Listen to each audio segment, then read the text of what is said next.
Olá, aqui estamos na Santa Cecília TV com o programa Pessoas de Valor. Hoje uma edição do programa muito especial com duas convidadas internacionais. Aqui a doutora em psicologia, Ofra Ayalon, que trabalha com cartas terapêuticas, cartas metafóricas, é uma especialista no tratamento do trauma, dá aulas no mundo inteiro, está aqui no Brasil conosco dando uma formação, um seminário aqui em Santos, em São Paulo. E aqui a psicoterapeuta holística Edna Dvir, que é brasileira, muito cedo mudou para Israel e está aqui fazendo a tradução da doutora Ofra. E hoje nós falaremos sobre esses temas, sobre trauma, sobre estresse e sobre o uso das cartas terapêuticas, as cartas metafóricas que as pessoas não conhecem. É um assunto muito diferente e traremos em primeira mão aqui para o programa Pessoas de Valor. Thank you for coming to our programs, Pessoas de Valor. I would like you to introduce yourself and talk a little about your work with trauma, stress, and the cards. We will begin with you, please. Okay, thank you. Sorry, I am a bit...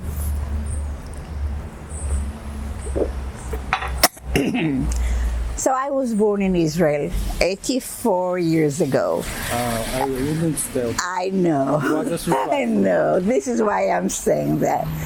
And I've been teaching as a psychologist, teaching at the University of Haifa for many years, and also having a private practice.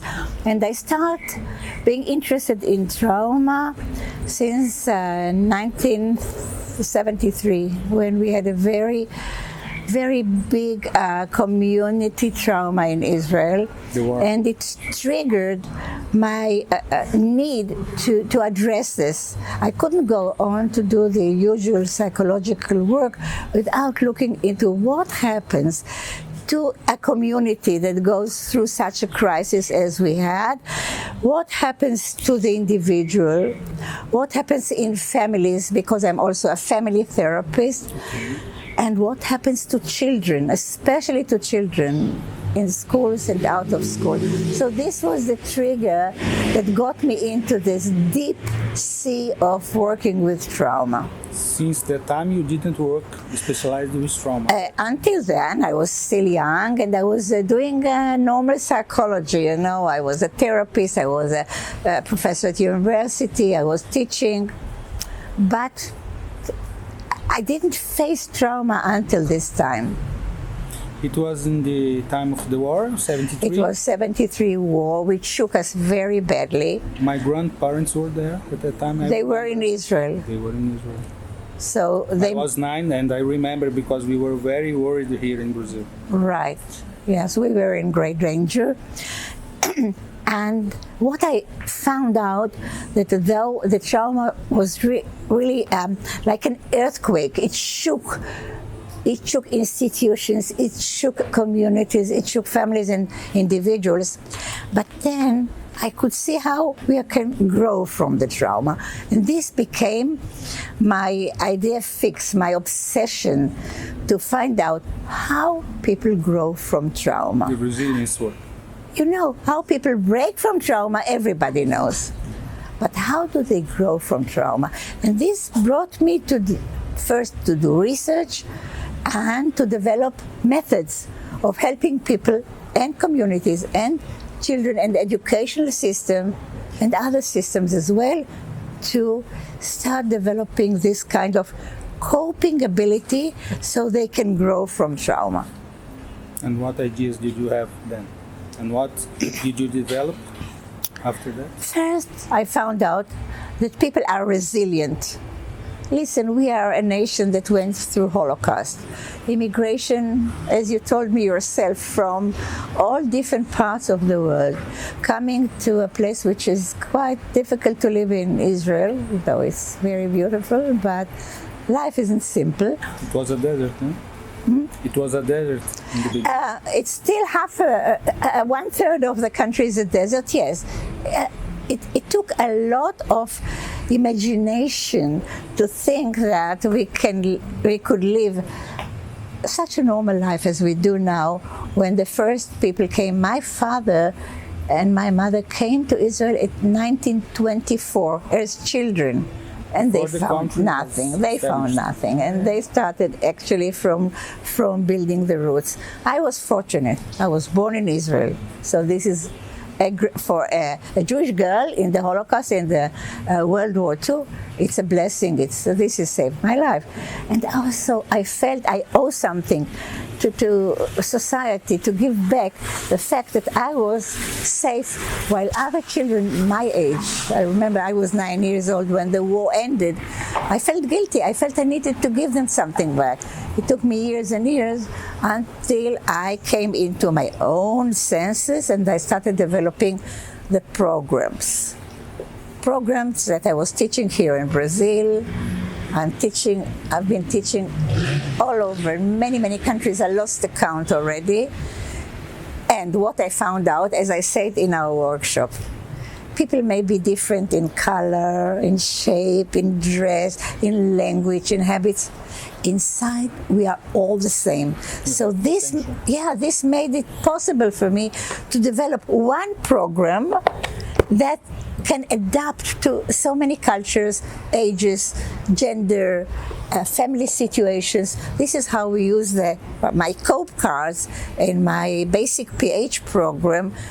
It's working everywhere. So you had to find a form of work, a therapy, that would speak the same language in everywhere. Yeah, because metaphoric language is universal. Our words may be different, but our imagination, our right brain work is the same everywhere. We imagine fearful things, we imagine blissful things. All over the world, it's the same. I didn't find the differences between nations and cultures, which were very, very different. I found the connection, and this is wonderful because we are all part of the same universe. As they say, we are dust of stardust. Yeah, and we have the same dreams. Exactly. And how the cards came? How the cards came? Oh, these are the children of my spirit. My spirit children, other children, and grandchildren and great-grandchildren I have in Israel, all of them. But these cards were, they came to be in co-work with this wonderful man from Germany who's called Moritz Eggetmeyer, to whom I owe the invitation to come and create cards. He invited you to work. He invited me specifically, and he gave me this challenge. He said, listen, there is so much trauma in the world. Can you contribute something in his line of work? His line of work was cards, metaphoric cards. Can you contribute something that will work with children in Angola, in Yugoslavia, in all different places? And they said, yes, I already worked with people from Angola. I worked in Yugoslavia, ex-Yugoslavia, during the war, and other places. Let me divine, let me create something that will speak a universal language. And this is how COPE was born. Before we introduce the cards, I would like to talk to Edna. Thank you for coming also in the Pessoas de Valor. And yesterday you told your story, and very interesting how you came to meet and work together. Can you tell us about this in the program? Delightfully. And what you do also, of course. I am the head of a holistic psychotherapy department in a complementary college in Jerusalem, in Israel. I've been a holistic psychotherapist for over 30 years, and I was blessed with the opportunity to meet Ofra 20 years ago. When I was doing some kind of body-mind workshop, somebody did a process with amazing cards that brought a whole group of people who never knew each other In 40 minutes, we were very intimate with each other. We were close. We were talking from our hearts. Using the cards. Using some kind of cards. And I never knew. I knew a little bit of tarot. I knew things that went, and this was something new to me. And I said, okay, who does that in Israel? And somebody said, oh, at that time she was called the mother of cards because she was the only one who was bringing them to Israel and teaching it at that time. I said, okay, I want to go and learn from her. I've taken a few courses with Ofra at her North Center in the north of the country. It's, in our terms, it's long distance. I've done a few private one-on-one consultations with Ofra. She became my supervisor. When I wanted to build my own workshops, I went to Ofra, took a lot of lessons from her. We became colleagues, met in conferences, met in courses, and even better, the last 5 years we became very good friends. So I'm delighted, I was honored and very excited when she invited me to join her to this opportunity. And as I said before, eu descobri que eu sabia muito mais português do que eu pensei que eu sabia. You were born in Brazil? I was born in Brazil when I was 5 years old. My family immigrated to Israel. We have a special word for that, to make aliyah, which means to go up to the land of our life, the promised land. I've been, I wasn't born in Israel, but I'm raised. I went to kindergarten, to school. I served in the military as a young soldier.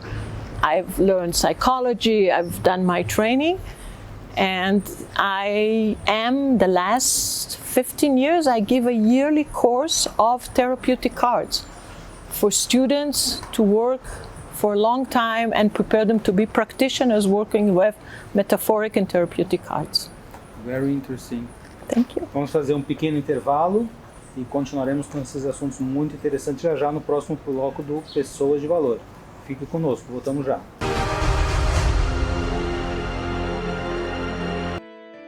Neste período de reabertura, a Célula Mater deseja que você reabra com mais humanidade. Renasça com mais amor. Ressurja com mais união. Retorne com mais cuidados. Renove com mais proteção.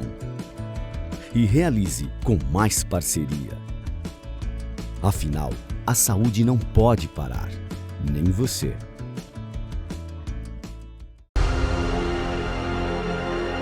Mais bloco agora no programa Pessoas de Valor e continuaremos a acompanhar o trabalho, conhecer o trabalho da psicóloga israelense Ofra Ayalon e da terapeuta israelense Edna Dvir, que vieram aqui dar um workshop no Brasil para ensinar como trabalhar com as cartas metafóricas, cartas terapêuticas para uso em diversas formas de terapia.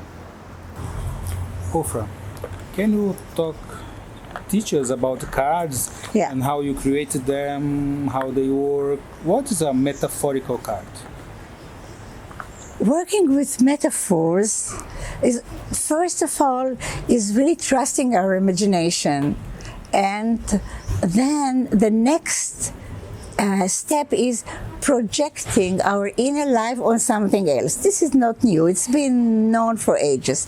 I created these specific cards. This is the cope, and then for couple therapy I created the Tandu with Moritz Egertmeier. He was the publisher of these cards as a projective tool, but not for diagnosis, just for communication.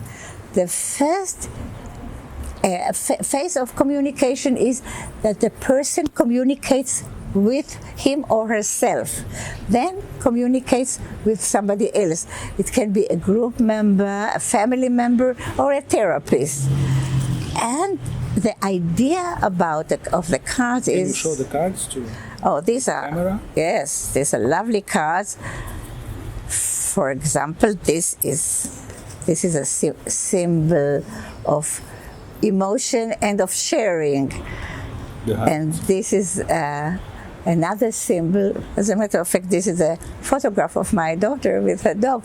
But it means trusting. It means, for me, it meant trust. And this is another picture that meant prayer, addressing something above me, something higher, talking to the universe. And so all other cards came from my imagination. I asked a painter to paint them for me, Marina Lukyanova from St. Petersburg, and I sent her a lot of images. I want to show you one image. This is a photograph of myself, taken about 30 years ago in my bedroom, which was sealed with plastic. And we all had the gas masks, even my grandson, who was 3 months old, because we were told that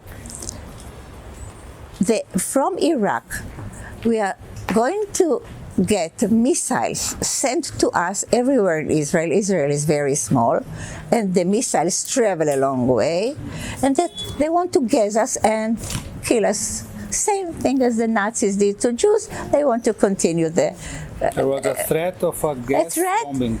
So every person in Israel got a gas mask and instructions, and when the siren goes off, to hide in a sealed room and put the gas mask on.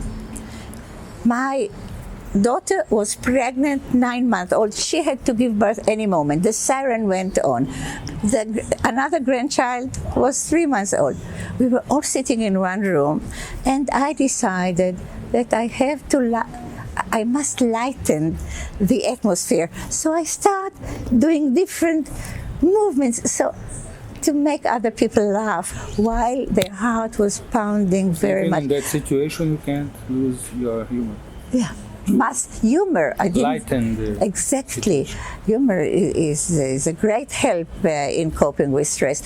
And we took each other's pictures, like in Brazil, we do pictures all the time. And then I took the photograph and I gave it to Marina, and I asked her to draw. So if you see, my eyes are still here. And this, I think, maybe, if I want to concise everything that I said, that's in one sentence, is the trauma, the coping, and the healing. In one card. In one image. And it's a metaphorical card, so for you it has this meaning. But if other person in a therapy or in a workshop... Can I share something about this card? Because at that time, I was also in Israel, and I was also in this kind of room wearing a mask. I was a mother for a young child. And I was so stressed by the situation that, not like Ofra, I don't have such a great sense of humor. Maybe I developed it later, but not at that time. As a young mother, stressed with my son, I can remember this. And whenever I see the cards, I feel my heart pounding, because I almost, sorry for this, I almost killed my son trying to put his face in the mask.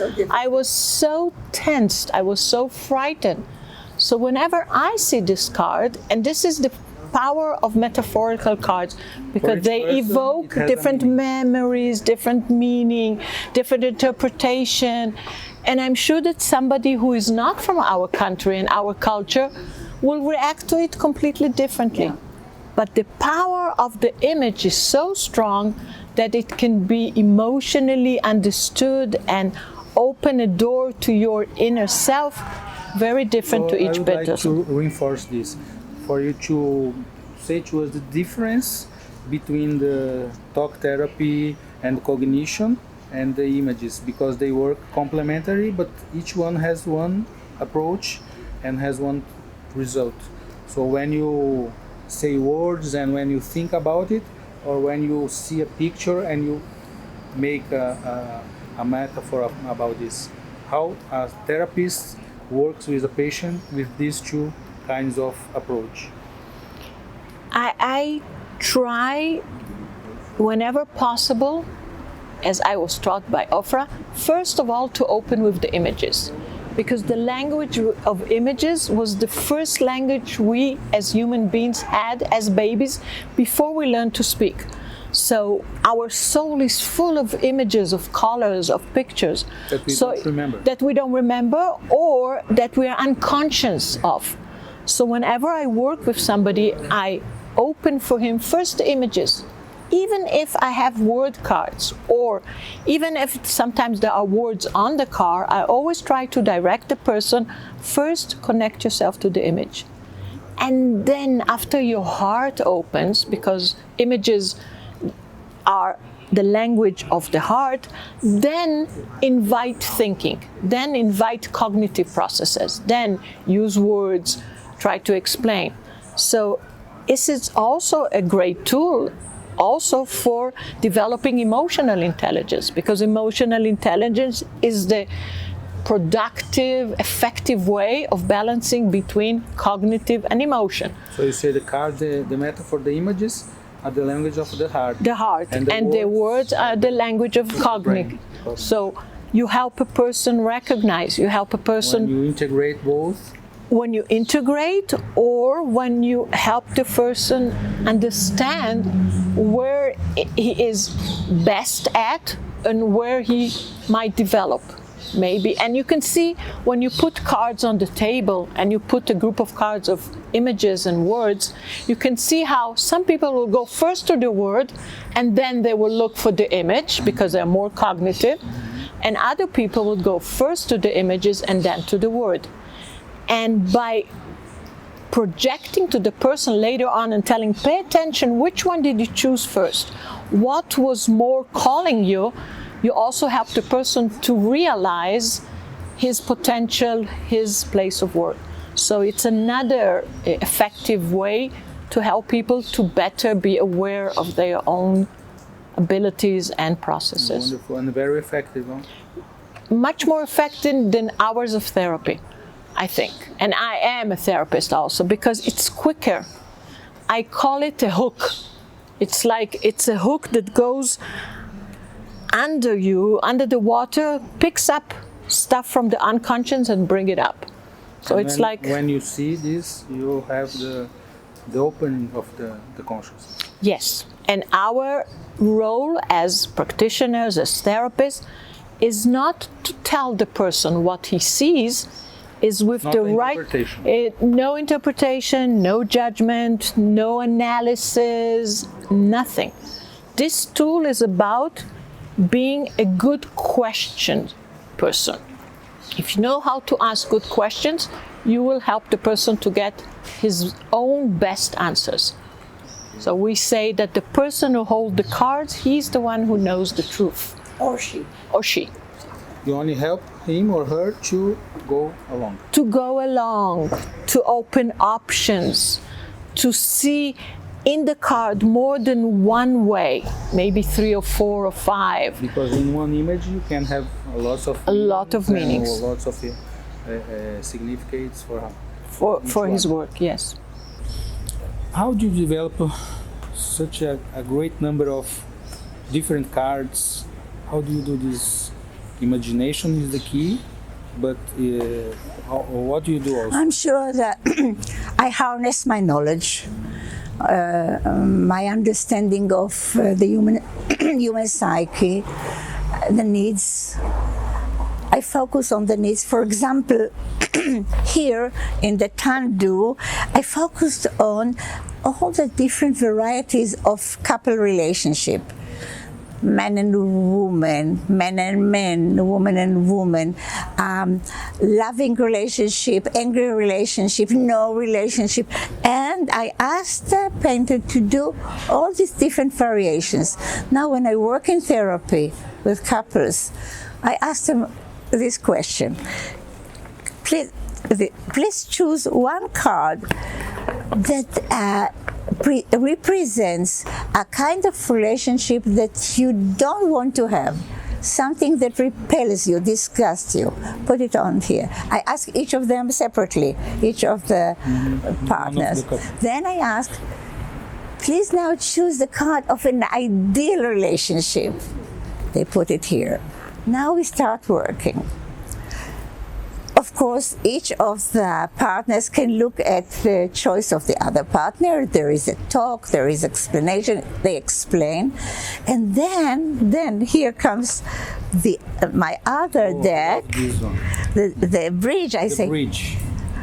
How do we, as human beings, and you as human beings, how do you bridge from the unwanted relationship that sometimes to the ideal relationship? We need a bridge.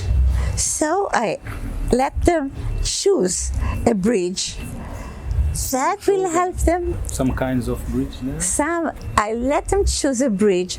So each of them chooses a different bridge sometimes that will help them move from the unwanted reality, which is reflected in the first card in some way, to the wanted, to the healing relationship, the kind of relationship they want to have, but they didn't know how to get there.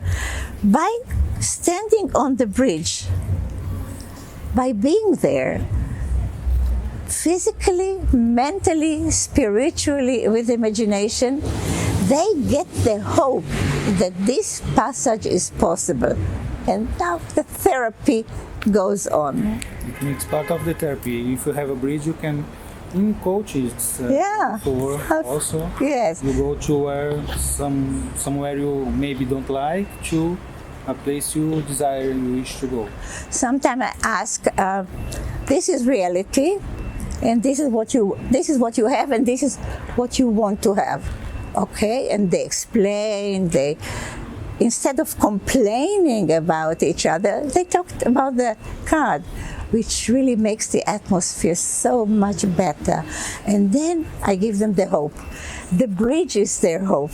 They know somewhere there is a bridge. And now the therapy must go on. This is not all the therapy. It's just the beginning of the process.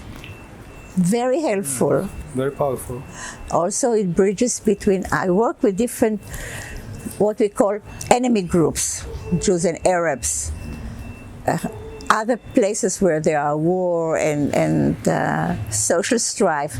You talked yesterday about the work with Israeli and Arabs, yes. In my studio, in my center, we work with Arabs and Jews all the time, not about politics, about the human desire to meet each other. And we meet each other, as I said before, with the universal energy that we carry.